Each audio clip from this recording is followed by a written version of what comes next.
그런 느낌이 있어요. 솔직히 제가 선생님들 앞에서 말씀드리면 그동안 수고했다. 맨날 1초짜리 어색한 장면 안 걸리게 하려고 20분을 편집하느라고 고생하고 그 다음에 대사 입 딱딱 맞게 떨어지려고 자막 다시 붙이고 고생하는 거 맨날 찾아다니고 영상물 찾고 하는 거 고생했네 수고했네 헛고생이 아니었다는 그런 다독다독 그런 느낌이라 굉장히 감사했고 그런 면에서 눈물이 났습니다.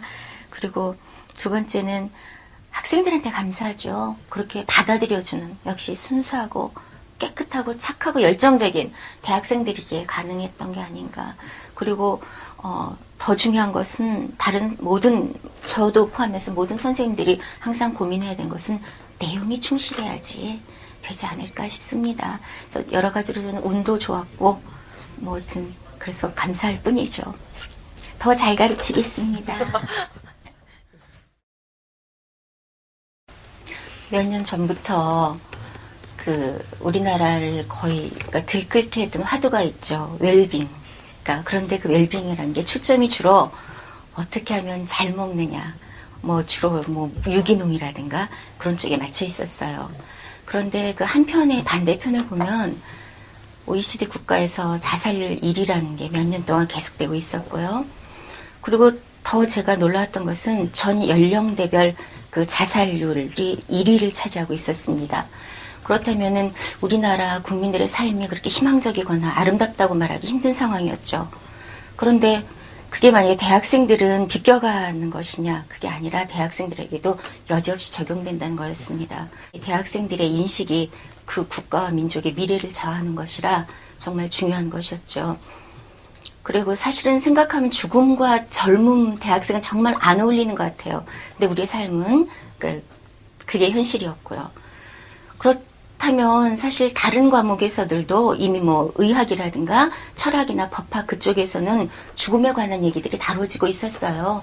하지만 그 전공자들 중심으로 돼서 좀 어렵다거나 심각하다거나 그런 게 있었죠. 그래서 어떻게 하면 학생들이 부담 없이 그렇게 죽음에 대해서 생각을 하게 할 수 있을까? 아시다시피 죽음에 대해서 생각을 하다 보면 결국 우리가 인간이 유한한 존재라는 걸 생각하게 되면은 남아있는 삶을 헤아리게 되거든요. 그래서 어떻게 살아야 되는 문제와 직결이 되기 때문에 문화라는 좀 더 쉬운 통로를 통해서 그거에 대해서 생각해 보고 싶었습니다.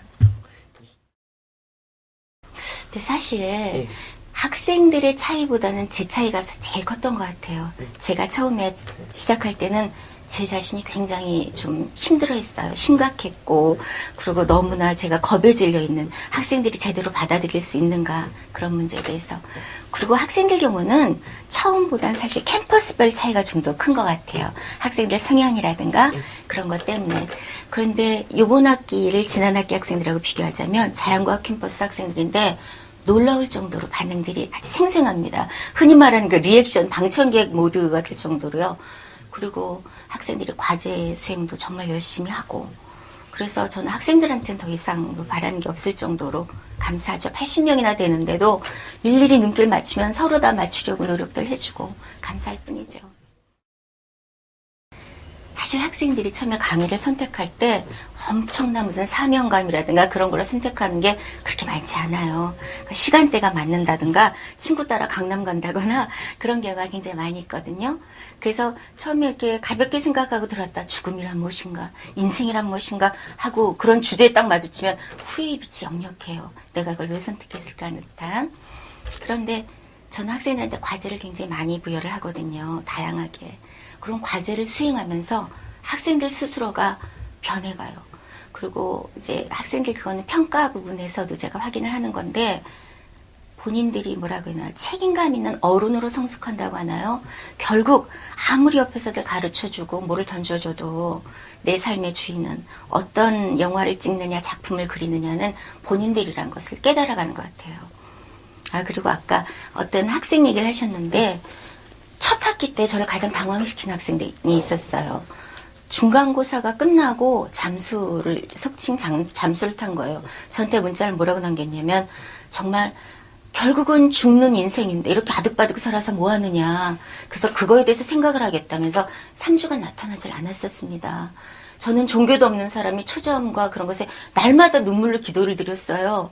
그랬는데 이제 나타났죠. 그러면서 강의를 듣고 여러 가지 생각해보고 역시 삶은 살만한 것이다라고 정말 제가 바라는 결론을 내주었을 때 그때 정말 잊지 못하죠. 그 고생 학생들도 저랑 똑같은 고민 절절하게 고민을 하고 있구나 하는 거 느꼈고요. 숙제가 너무 많아요. 직접 해야 돼요. 표절을 절대로 하면 안 돼요. 하지만 듣기를 잘했다는 말을 합니다. 약간 부끄러운 말이지만 선택을 잘했다. 그러니까 자기 인생에 대해서 생각해 볼 기회를 얻었대요. 그게 가장 제가 들었던 것 중에 값진 평가고 가장 대다수를 차지하는 평가인 것 같습니다. 모든 선생님들의 고민이실 거예요. 근데 저는 주제가 워낙 심각한 주제이고 어쩌면 이미 획일화되고 정형화된 사전적인 답안이 나와 있을 수 있는 과목이기 때문에 그 찾아가는 방법, 도구, 경로에 대해서 고민을 많이 합니다. 그래서 우선은 과제를 통해서 학생들이 스스로 찾아가게 하는 과제 방법에 대해서 고민을 하고 두 번째는 아까도 말씀드렸듯이 그 접근 방법, 통로에 대해서 고민을 많이 하죠.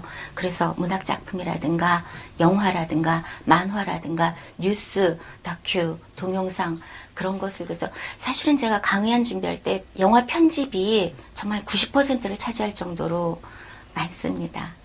그래서 그런 문제들이 있고요. 그리고 또 수업 시간 전에 반드시 먼저 가서 설치 다 해놓고 학생들 한번 둘러보고 땡 할 때 수업 시작하려고 노력을 하죠. 솔직히 말하면 학생들에게보다는 학교 측에 요구하는 게 훨씬 많죠. 학생들은 자기 몫을 다 하고 있으니까요. 그런데 우리가 정말 이런 과목은 성격상 토론도 해야 되고 자기 의견도 직접 목소리로 전달해야 되죠. 근데 그게 너무 어려운 형편이라 과제로 대신하는 게 오히려 학생들한테 미안하고요. 다만 그런 건 있습니다. 본인이 진지하게 적극적으로 주동적으로 참여를 해야지 그만큼 얻어간다는 얘기는 꼭 전하고 싶어요. 학생들한테.